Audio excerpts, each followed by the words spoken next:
Hey everyone, and welcome back to the channel. Today, I want to talk about something that we all face, but most of us dread: failure. I know, it's not the most glamorous topic. We're constantly bombarded with success stories, highlight reels, and picture-perfect moments. It's easy to look at all that and think, why can't I get it right? Or maybe, I'm just not cut out for this. But what if I told you that the secret to success isn't avoiding failure, but embracing it?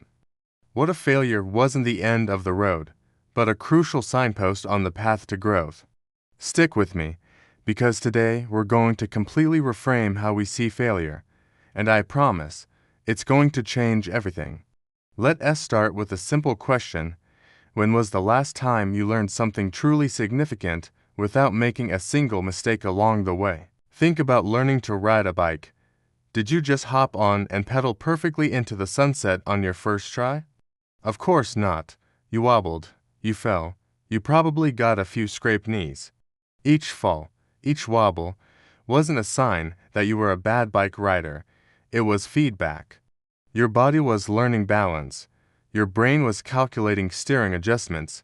The failures, the falls were the very things teaching you how to succeed. The same principle applies to literally everything else in life, from learning a new language to starting a business or even building a meaningful relationship.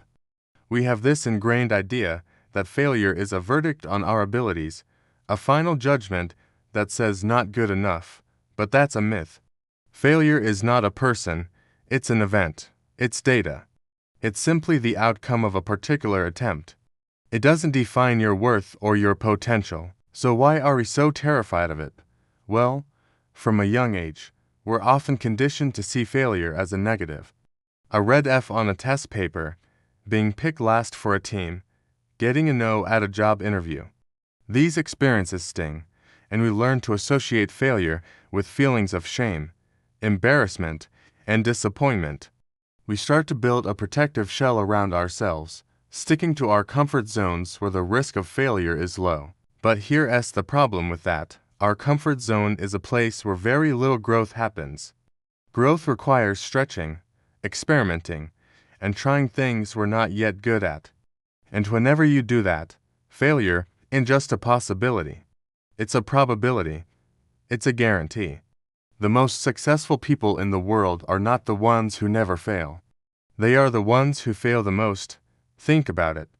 Thomas Edison famously said, "I have not failed, I've just found 10,000 ways," that won't work on his path to inventing the light bulb.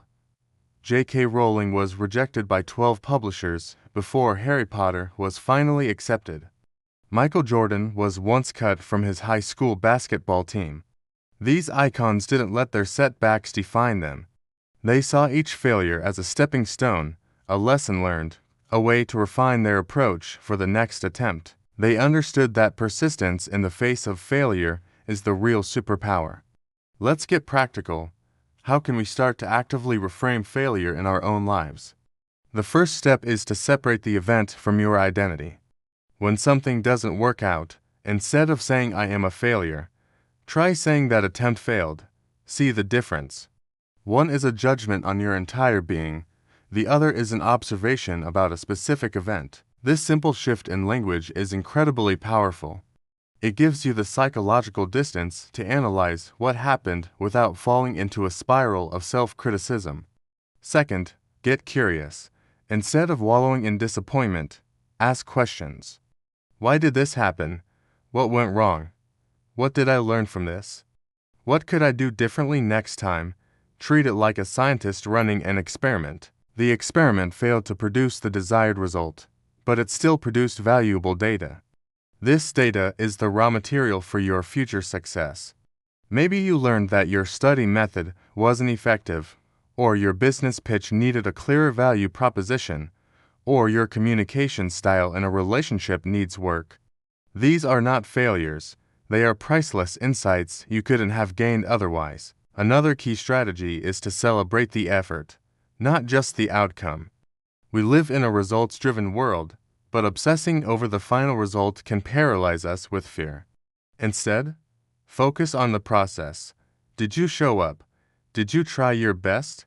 Did you step outside your comfort zone? If the answer is yes, that's a win, regardless of the outcome. Acknowledge your courage for trying something difficult.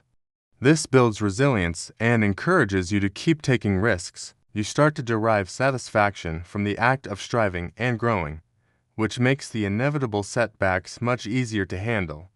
It also helps to share your struggles. On social media, we curate our lives to show only the wins. But being vulnerable and talking about your failures with trusted friends or mentors can be incredibly liberating. You'll often find that not only are you not alone, but your experience can help someone else who's going through the same thing. This turns a personal setback into a moment of connection and shared humanity. Think of your life as a video game. When you fail a level, does the game scream you're a terrible gamer? Quit forever.